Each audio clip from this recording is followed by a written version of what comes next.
el 12 y el 13. Thank you.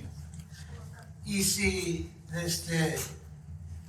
nos vamos un poquito más atrás, realmente el comienzo del capítulo 12 está dando los 11 capítulos anteriores, y entonces a veces se nos pierde la idea, porque se nos olvida que estas son cartas, epístolas, les llamamos, pero son cartas que el apóstol Pablo escribió. Entonces realmente tienen esa fluidez que debería de tener cuando uno la debería de leer todo en una vez, ¿no? Entonces no es como que aunque vamos parte por parte, pero realmente es un solo sentir que fluye a través de toda la epístola de los Romanos. Y esa es la realidad con todas las escrituras. Hay un solo hilo que atraviesa desde Génesis a Apocalipsis, con el propósito de mostrarnos quién es Dios y su plan redentor. Entonces, nomás quería recordarles eso al tomar esta porción de la escritura, Romanos capítulo 13, del 11 al 14, que todo esto va junto de la mano. No podemos olvidar lo que ya hemos atravesado. Y entonces, luego te invito y de antemano le pido disculpas, se acabó la tinta en la impresora y no se imprimió bien el boletín. Primeramente ya para el próximo domingo resolvemos ese problema. Pero ¿de qué vamos a estar hablando hoy? Conociendo el tiempo para vivir agradando o armados de la luz. Entonces estamos tratando de entender si entendemos los tiempos en que estamos viviendo. Es decir, hay una manera en la que la persona vive y cómo actúa si entiende el tiempo que es. Entonces, muchos estamos desprevenidos, no preparados, porque no entendemos los tiempos que son. Y realmente el apóstol Pablo va a hacer un trabajo de mostrarnos cómo deberíamos estar viviendo si entendemos los tiempos que son. Bueno, dicho así, voy a leer de vuelta Romanos capítulo 13, del verso 11 al 14, y luego oramos. Dice: y esto, conociendo el tiempo, que es ya hora de levantarnos del sueño, porque ahora está más cerca de nosotros nuestra salvación que cuando creímos. La noche está avanzada y se acerca el día. Desechemos pues las obras de las tinieblas y vistámonos de las armas de la luz.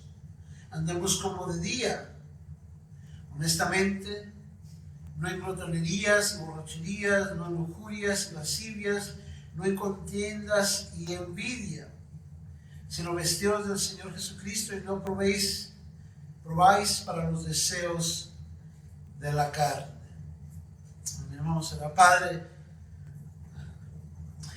estamos siempre necesitados de ti, pero principalmente hoy te ruego que prepares, Señor, nos levantes de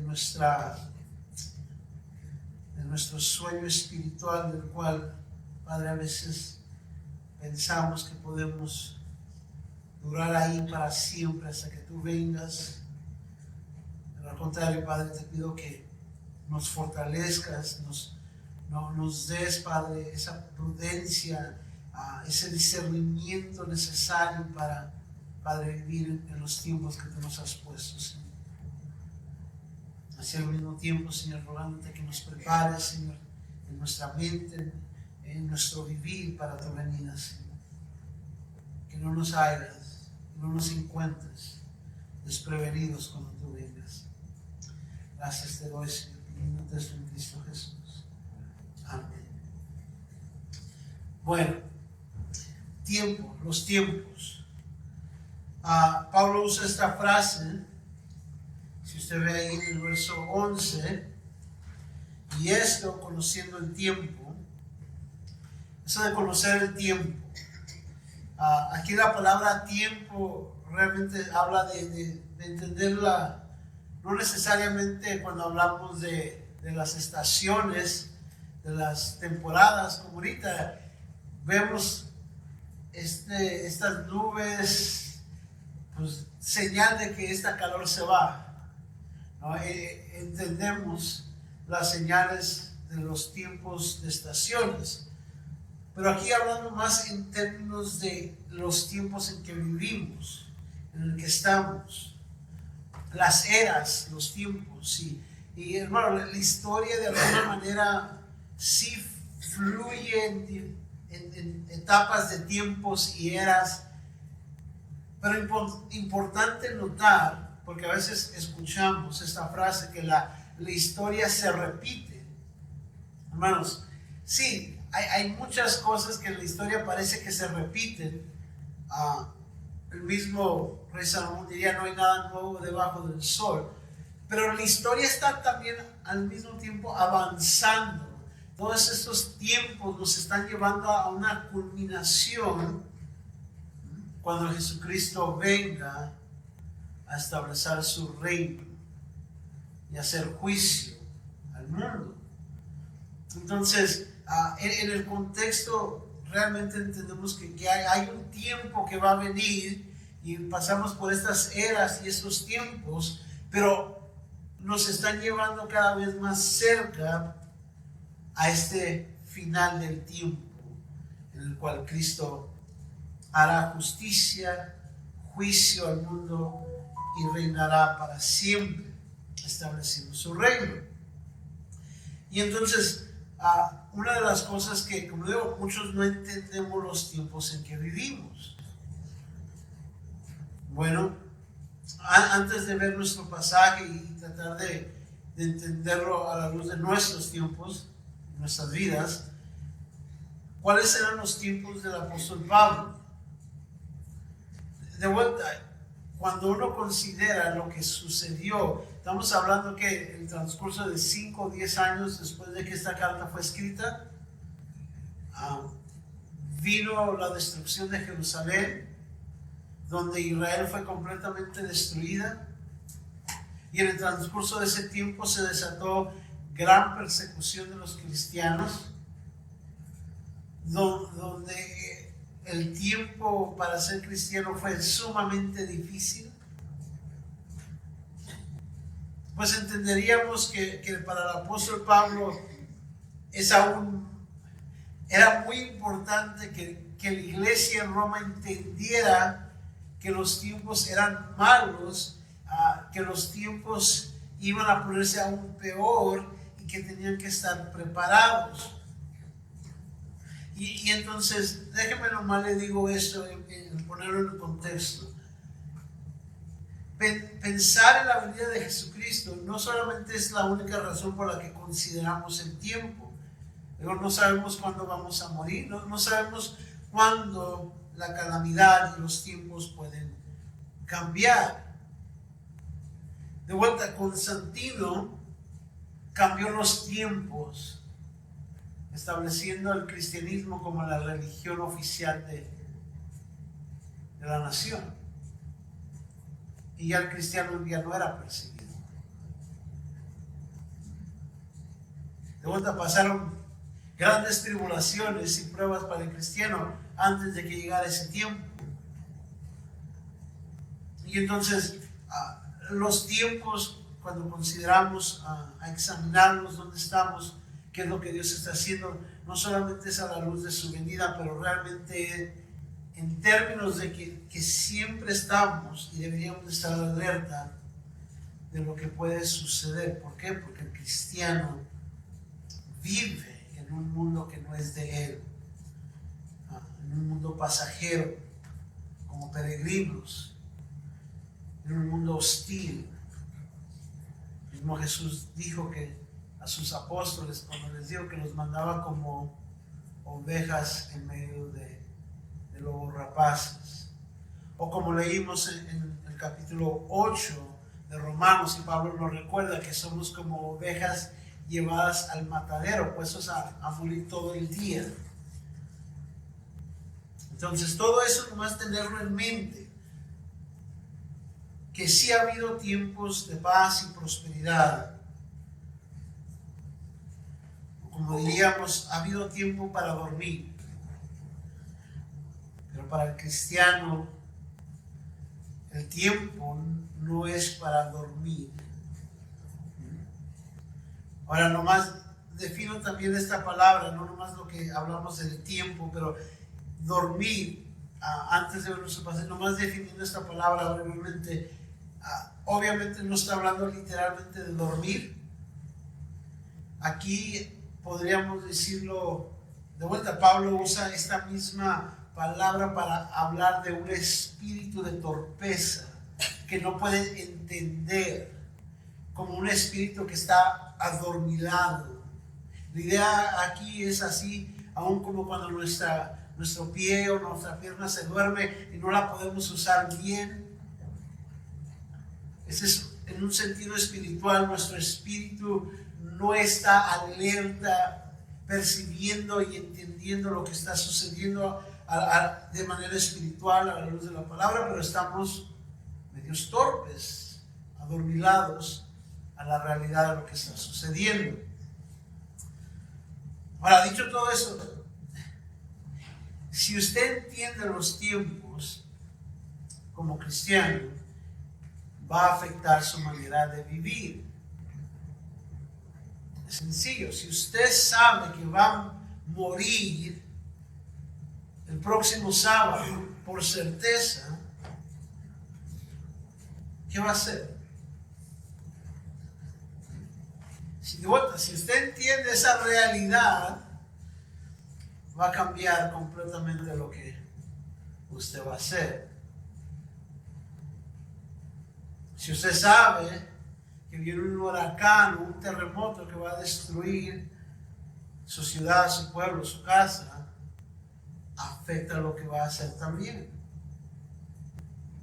Al menos que seamos necios, y lo hay, cantidad de gente ha muerto porque no quiere salirse de su casa. Cuando ve las llamaradas, cuando ve la inundación, cantidad de gente diagnosticada o sabiendo su enfermedad rehúsa aceptarlo y no hace nada. Entendamos, podemos ser necios, torpes, adormecidos ante la realidad de lo que está sucediendo. Eso pasa todo el tiempo, pasa aún con las finanzas. Gente que sabe que en esencia está en bancarrota y no tiene, pero sigue acumulando deudas, sabiendo que la ruina financiera no nomás para él, pero para su familia, para sus hijos será tremenda, pero no importa, sigue lo mismo. Como el alcohólico, un ejemplo más, porque fuma, que sabe que eso va a destruir su hígado, que le puede provocar cáncer, que eventualmente de eso va a morir, aún así persiste. Entonces, si realmente entendemos los tiempos, se reflejaría en nuestra manera de vivir. Y ojalá entendamos estas dos distinciones. Usted puede saber algo y no cambiar, y si no cambia al saberlo, realmente no entiende. El verdadero entendimiento, o podríamos ponerlo en términos de fe, si realmente creemos el tiempo que es, nuestra vida lo reflejaría. Ahora, ¿cómo se manifiesta eso? ¿O cómo deberíamos de vivir para mostrar que sí entendemos los tiempos y el tiempo que es?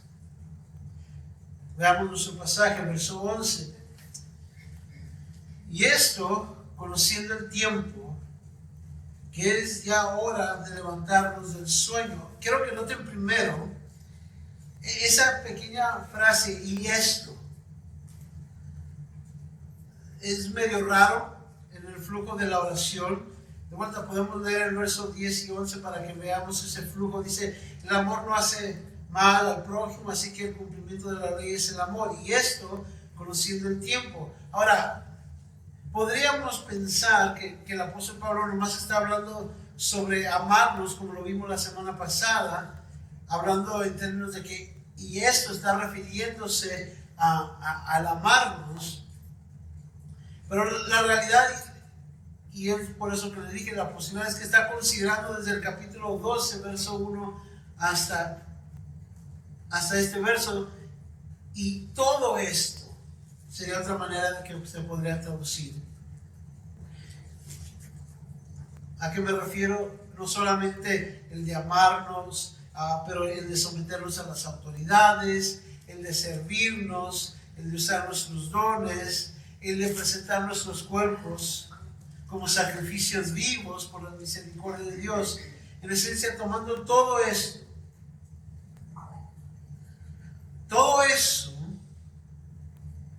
hacemos todo eso, practicamos todo eso, vivimos de esta manera como cristianos. O sea, todo lo que hemos visto y predicado en el último mes y medio, el capítulo 12, el 13, lo está condensando aquí en esta frase. Y esto, conociendo el tiempo, que es ya hora de levantarnos del sueño. Otra cosa interesante en esos versículos es que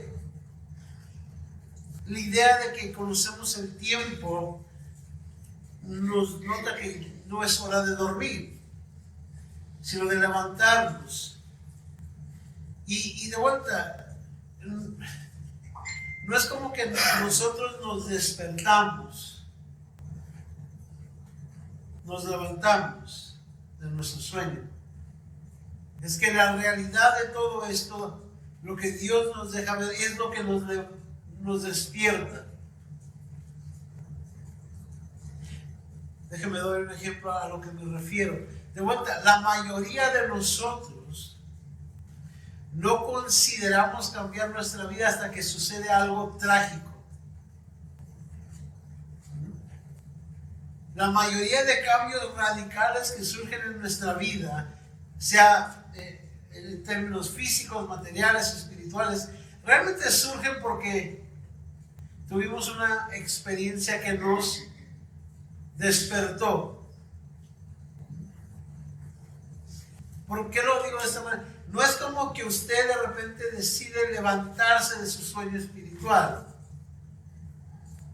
que de alguna manera en el tiempo que estamos, lo que Dios permite, las circunstancias, los eventos, el mismo Espíritu que obra en nosotros es el que nos levanta, nos despierta de nuestro sueño.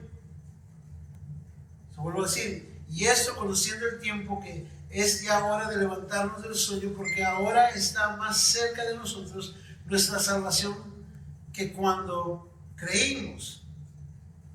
Pablo cierra este versículo con el concepto de que no es hora de dormir, que necesitamos ser levantados de nuestro sueño, porque se acerca o está más cerca ahora la venida del Señor que cuando ellos creyeron. Y se debería de ser obvio, si estaba más cerca cuando el apóstol Pablo escribió esto, ¿cuánto más cerca está ahora en nuestros tiempos? Por eso le dije, el tiempo no solamente, la historia no solamente se repite las cosas, sino el tiempo está avanzando, la historia está avanzando hacia una culminación. Y desde un punto de vista, hoy está mucho más cerca la venida del Señor que cuando el apóstol Pablo escribió esto. Por lo tanto, debería de ser claro que es mucho menos tiempo de dormir ahora. Si era tiempo cuando Pablo escribió esto de levantarse, mucho más ahora para nosotros. Si usted ve en su primer punto, escribí Viva una vida de servicio a Dios sabiendo que el tiempo de la venida de Cristo está cerca. La razón por la que lo digo de esta manera, de vuelta, todo lo que está enumerado en el capítulo 12 y 13 está resumido aquí. Deberíamos de vivir como Pablo acaba de escribir, inspirado por el Espíritu Santo en el verso 12, capítulo 12 y 13. Esa es nuestra vida de sacrificio, toda. De vuelta, lo vuelvo a leer en el capítulo 12. Así que, hermanos, os ruego por la misericordia de Dios que presentéis vuestros cuerpos en sacrificio vivo, santo, agradable a Dios, que es vuestro culto racional. De ahí en adelante, Pablo simplemente enumera cómo se ve eso. Y en el verso 11 nos vuelve a recordar que así deberíamos de estar haciendo estas cosas a la luz de que el Señor y su venida está cerca. Primera de Tesalonicenses, capítulo 5,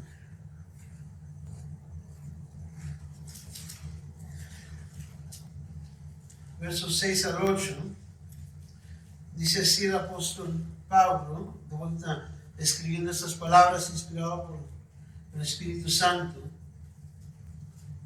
Por tanto, no durmáis como los demás, sino velemos y seamos sobrios. Pues los que duermen de noche duermen, y los que se embriagan de noche se embriagan. Pero nosotros que somos del día, somos sobrios, habiéndonos vestido con la coraza de fe y de amor y con la esperanza de salvación como yelmo. Ahora, es el mismo sentir que leemos en Romanos que aquí en la epístola de Tesalonicenses. Nuestra fe, nuestro amor y nuestra esperanza de salvación es lo que nos lleva a vivir vidas prudentes, alertas, en vez de estar embriagándonos o durmiéndonos en las cosas del mundo. Entonces, de vuelta, nuestra vida debería de reflejar y deberíamos de vivir con mayor claridad la vida cristiana a la luz de que sabemos que el Señor viene. Eso es algo bien interesante.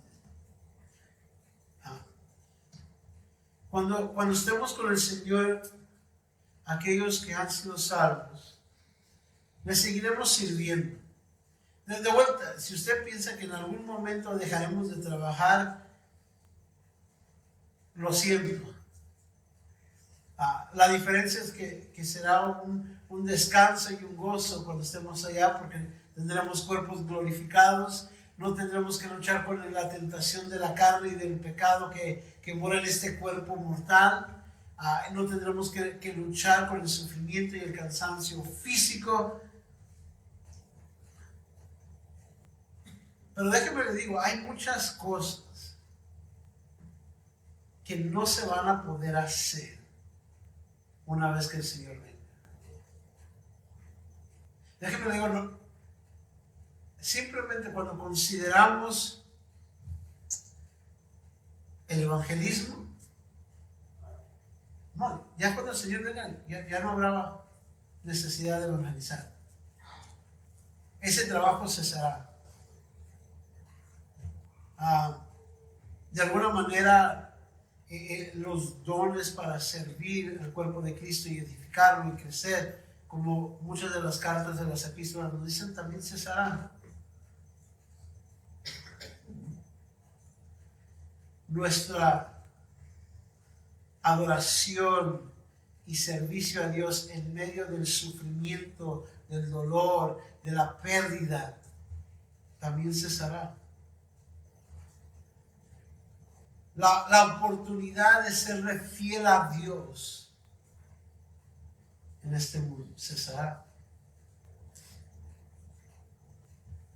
Hay cantidad de cosas que solamente podemos hacer en este mundo terrenal.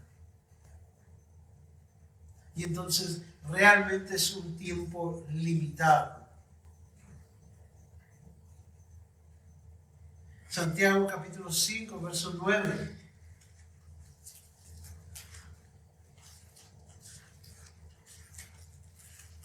Ahorita sí.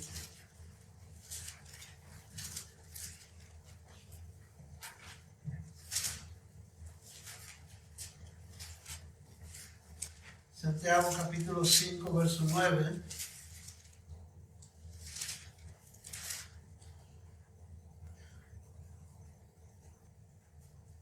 Hermanos, no os quejéis unos con otros para que no seáis condenados. He aquí el juez está delante de la puerta. Otra manera de entender el tiempo es que el juez está a la puerta. Otra manera que la palabra de Dios nos recuerda que la venida del Señor es para juzgar. Y déjeme aclarar, quizás es necesario aclarar este punto. Si usted piensa, pues yo ya soy salvo, pues qué importa que el juez esté a la puerta. Si usted piensa que el Señor nos va a juzgar al cristiano, nos va a juzgar. Va a probar nuestras obras. Y manifiesto será si lo que hicimos para el Señor lo hicimos de corazón. Y seremos también juzgados también para poder recibir nuestra recompensa. Entonces, la idea de que nomás el Señor viene para juzgar, para salvación, hermanos, eso es un pensamiento errado. El Señor viene también para juzgar a su iglesia, al cristiano, de lo que hizo con su salvación y las obras que Dios había puesto que hiciera. Entonces, estamos viviendo en un tiempo en el que la venida del Señor está pronto. El juez está a la puerta. Mateo 16, verso 1.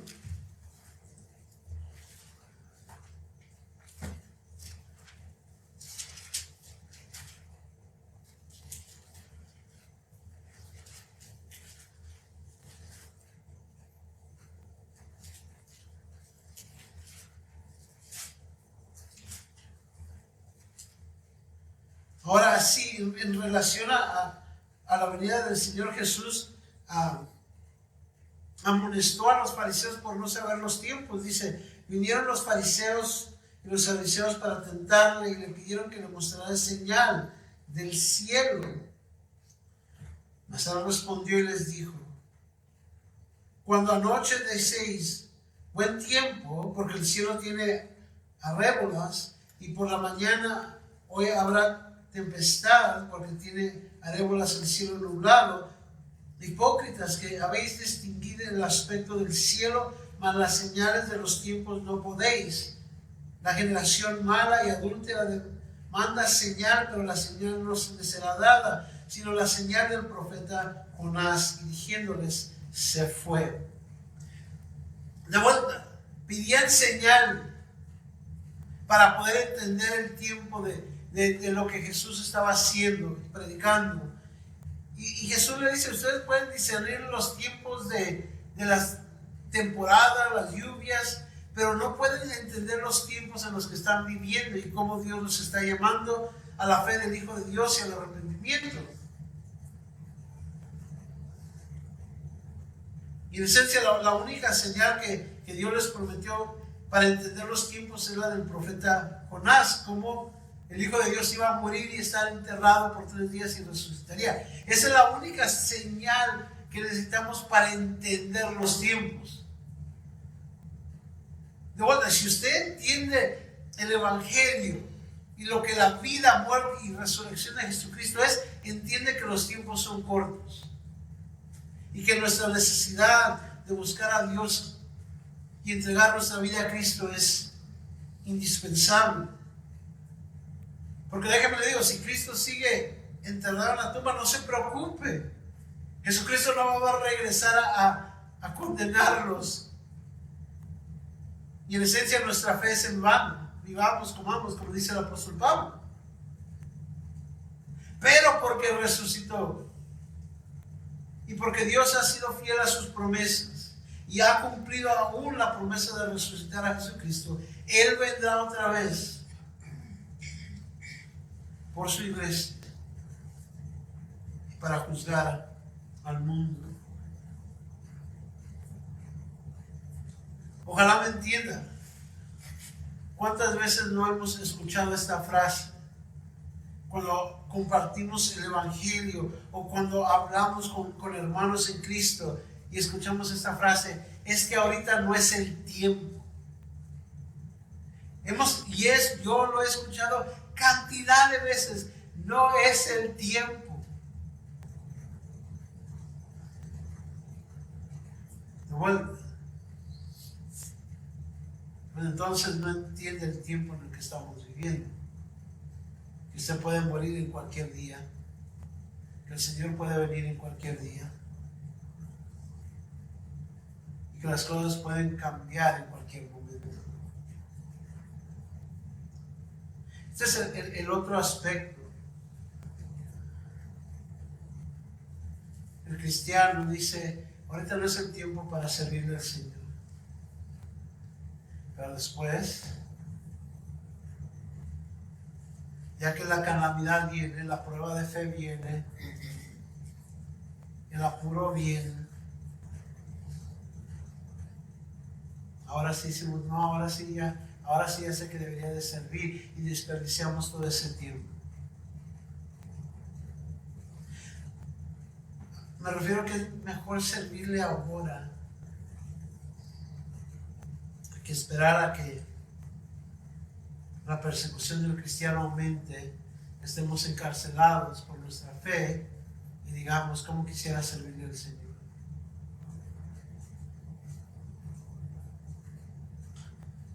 De vuelta, muchos no entienden tampoco ese aspecto de los tiempos.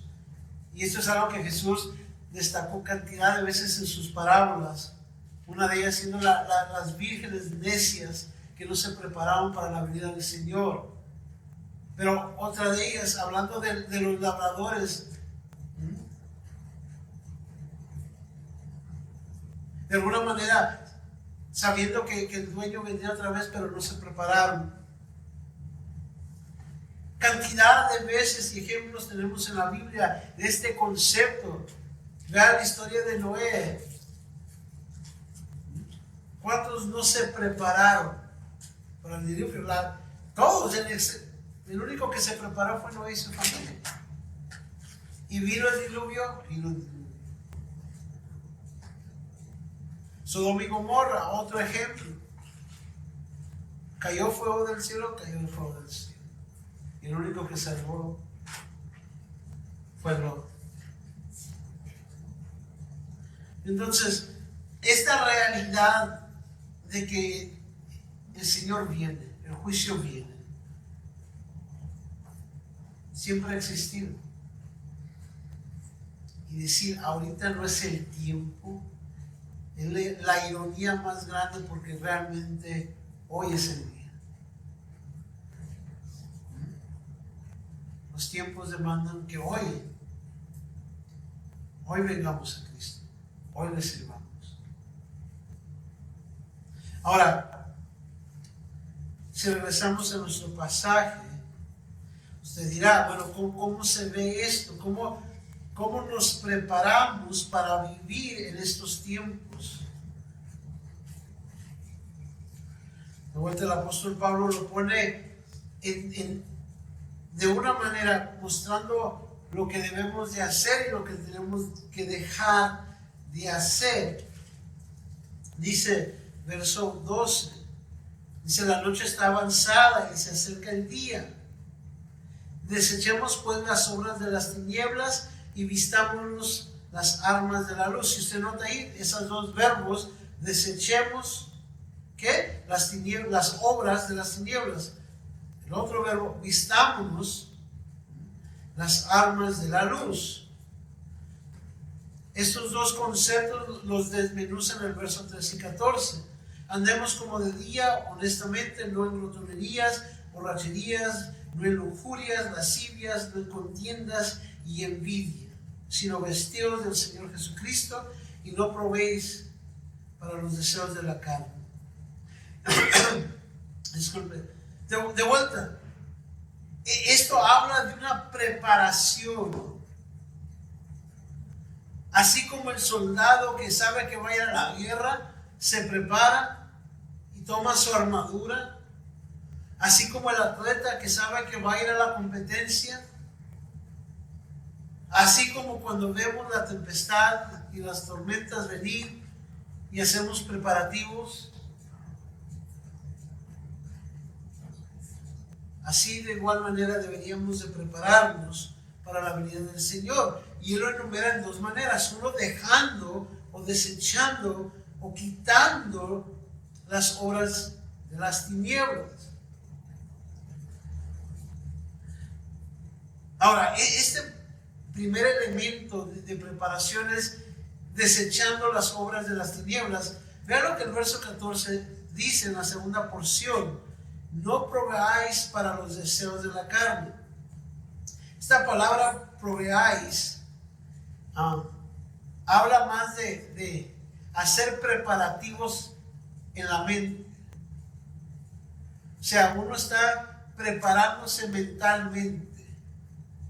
Lo hacemos todo el tiempo. Mañana tengo que ir al doctor, y empezamos en nuestra mente a hacer los preparativos que tenemos que hacer, y una vez que sabemos, pues los ponemos en práctica.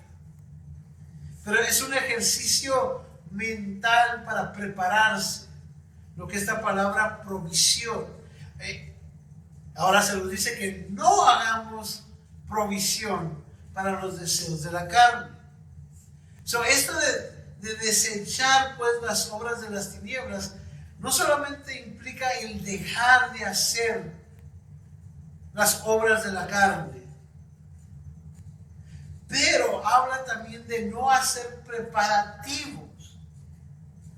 De vuelta, la idea es que esta carne, los deseos carnales que tenemos, y podemos tomar la lista que dijo ahí. Usted tiene un deseo natural de hambre. Bueno, ese deseo natural que Dios nos dio para comer puede ser pecaminoso cuando se convierte en glutonería. ¿Cómo hacemos provisión para los deseos de la carne? Pues bueno, usted va a salir fuera del pueblo y que empezamos a planear en nuestra mente, no, voy a ir al buffet donde está ya toda la comida bien rica. Yo no he escuchado que, vamos a salir fuera del pueblo, vamos a ir a este restaurante saludable. Rara vez escucho eso. O vamos a ir de compras. Me estaba diciendo ayer mi esposa, tengo ganas de las cositas de puerco con nopales. Ya mentalmente está preparándose para cuando vaya a la tienda.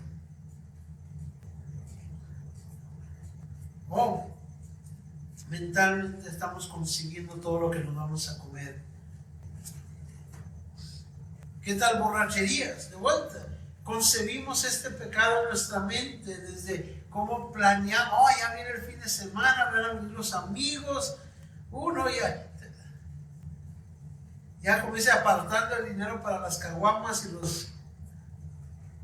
los barriles y cajas de cerveza.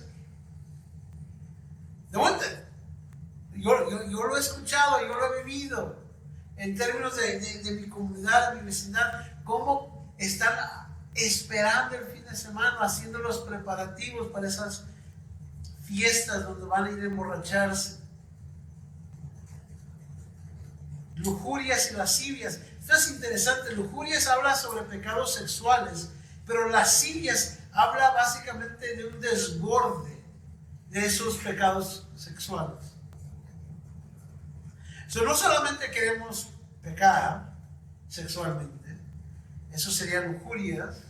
Podríamos incluir de ahí de alguna manera adulterio, fornicación. Pero lascivia se podría traducir como en orgías, donde es un desenfreno. Y para que entiendan eso de lascivias o celo, es la misma palabra a veces que se usa para la ira de Dios. un desenfreno de deseo o de emoción. Eso no es suficiente cometer adulterio. Tenemos que irnos hasta el extremo, donde tenemos 1, 2, 3, 4, 5 parejas, hombres con hombres, mujeres con mujeres. O vamos a los burdeles o al templo de las diosas Afrodita y nos acostamos con las sacerdotas en el templo. Esa es la idea aquí. No, yo no sé de vuelta. A nadie que por accidente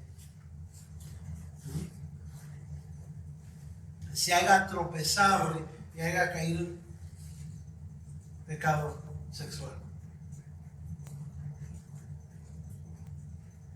Lo planificamos. Hacemos provisión en nuestra mente. Lo otro interesante es cuando dice no en contiendas y envidia. De vuelta, este concepto, aún dentro de la iglesia, de que nos andamos peleando, nos andamos defraudando, nos andamos envidiando, es muy real.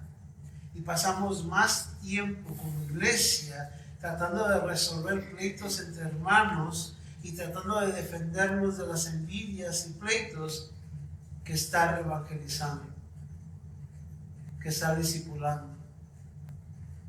Bueno, esto consume tiempo valioso. Y no solamente consume tiempo, las contiendas y las envidias. Estamos siendo atacados por Satanás y también por el hermano. Ahora sí que por los dos lados. Cuando deberíamos de estar unidos, defendiéndonos, ayudándonos para defendernos de los ataques de Satanás, para fortalecernos en contra de las tentaciones de la carne, tenemos que andar peleando la batalla por los dos lados, con los hermanos y con Satanás y la carne. No, cualquier general sabe que no se puede luchar la guerra por todos los lados.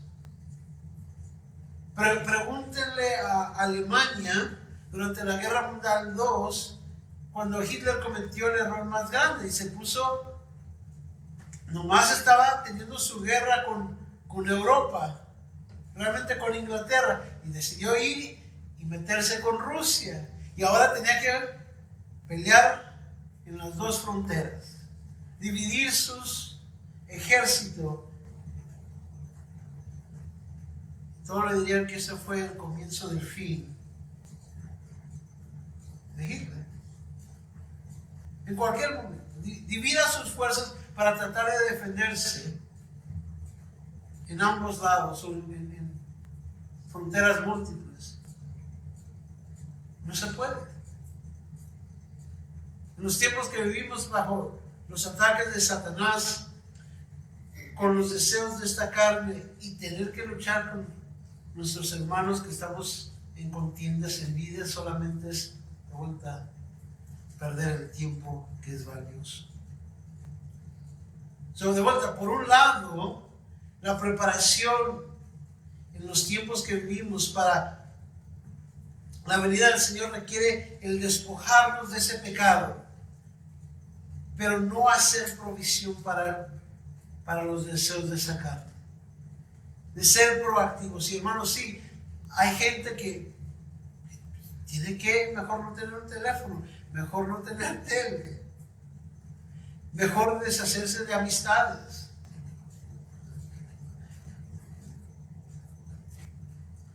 No hacer provisión para los deseos de la carne es fundamental si vamos a desechar los deseos de esta carne. Ahora, por el otro lado, y esto es interesante porque en el verso 12 nos dice que nos vistamos de las armas de la luz.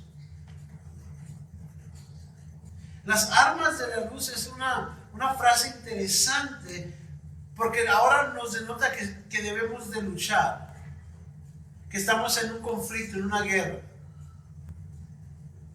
Eso lo deja más en claro que el agua. Cuando nos dice que tenemos que tomar las armas de la luz. Hay una lucha, hay una guerra y usted ocupa armamento. Bueno, ¿qué clase de armas? Nos dice armas de la luz. Y esa es una frase también bien interesante. ¿Por qué? Porque nos dice que hay armas que podemos usar que no deberíamos de usar, como las armas de este mundo.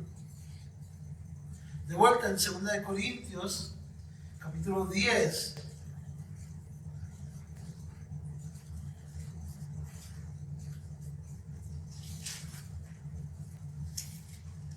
Verso 4.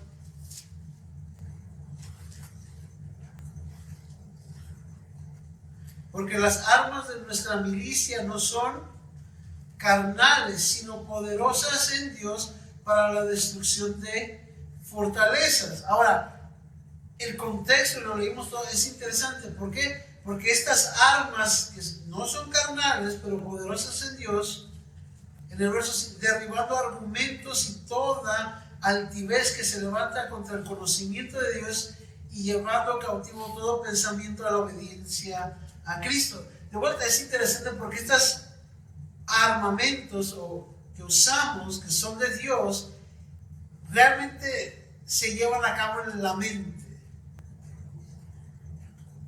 ¿Por qué? Destruyen argumentos. De vuelta, usted el argumento lo procesa mentalmente. En esencia, los argumentos desean cambiar su manera de pensar. Toda altivez que se levanta contra ¿qué? El conocimiento de Dios. De vuelta, cuando hablamos de aquel orgullo que desea básicamente decirle a Dios que nosotros sabemos mejor, ese conocimiento de Dios que en esencia rechazamos, es de vuelta un elemento mental.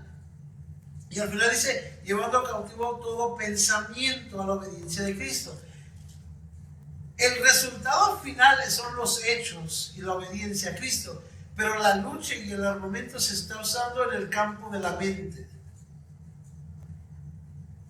Y esto es importante porque de vuelta, donde Satanás lo ataca realmente es de vuelta en la mente, en sus pensamientos. Donde los deseos de la carne, donde hacen su guerra, en la mente. ¿Y qué es lo que Pablo nos dice en el capítulo 12? Que tengamos que renovar nuestra mente y no seamos conformados a este siglo, a este mundo.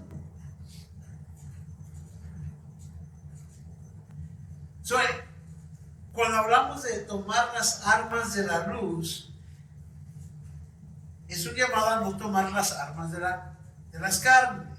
Y nomás déjeme le doy un ejemplo, porque esta es la mentalidad bien común. Usted dice, todos mis problemas se resolverían si solamente tengo más dinero. O si tuviera más poder. O si me casara, o X. O si tuviera esto, o aquello. O si hubiera el presidente que yo quisiera. O si pasaran una reforma migratoria. O si votaran por aquello o por allá. Bueno, queremos resolver los problemas espirituales con elementos terrenales y no funcionan. Usted podría tener todo el dinero del mundo, podría tener todo el reconocimiento del mundo, podría tener todo el poder del mundo y aún ser miserable, condenado al infierno porque ha rechazado a Cristo. Podrían pasar las mejores reformas migratorias, y aún sería y estaría insatisfecho. Porque de vuelta, la guerra no es una guerra terrenal, es una guerra espiritual que se lleva en su mente, donde Satanás y esta carne está luchando por convencerle que es mejor vivir conforme a los deseos y placeres que usted tiene, que vivir en obediencia a Dios. Y por lo tanto, pensar que podemos tomar las cosas terrenales para vivir más vidas santas, agradables a Dios, no funciona. ¿Cuáles son las armas de la luz? Y aquí ya quizás lo hemos empezado a descubrir. Cuando dice, verso 14, sino vestidos del Señor Jesucristo. De vuelta, somos llamados a revestirnos de Cristo. Y para que entendamos en el contexto, aquí el contraste es entre tinieblas y luz, entre lo que oculta la verdad y lo que trae la verdad a la luz. Nosotros somos llamados a tomar a Cristo, la luz del mundo, que nos alumbra a la verdad de Dios. Esas son nuestras armas. Cristo y la verdad de Él, que expone y muestra. Esta es la razón por la que el mundo aborrece la luz, porque la luz manifiesta las obras de las tinieblas.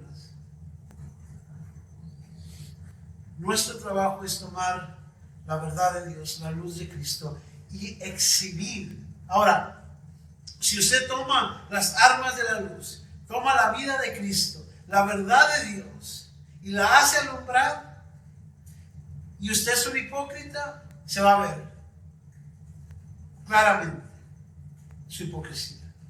Porque usted dice algo, proclama algo, pero en la realidad usted muestra otra cosa. De vuelta, por eso muchos mejor nos callamos y no decimos nada. Y si usted básicamente es tibio en, pues ni de aquí ni de allá, pues sí y no realmente dice mucho pero no dice nada al mismo tiempo,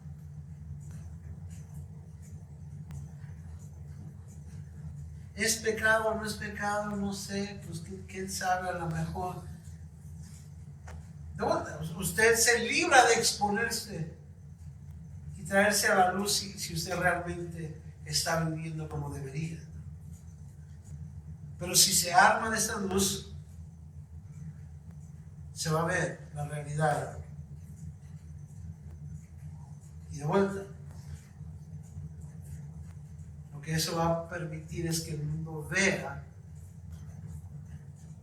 que Cristo realmente no solamente le mostró la verdad, pero ha transformado su vida, y esa verdad es poderosa para transformar vidas. Y entonces nos vestimos de Cristo, tomamos su verdad. Quiero terminar nomás regresando a esto y con este punto. En el tiempo que vivimos, ahora sí, de manera práctica, hermanos, vivimos en tiempos, honestamente, regresamos casi a Sodoma y Gomorra, y si no ya lo rebasamos.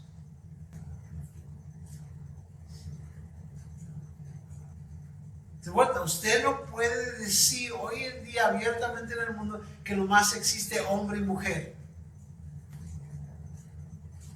Que de vuelta suena absurdo que tengamos que debatir si existe solamente hombres y mujeres.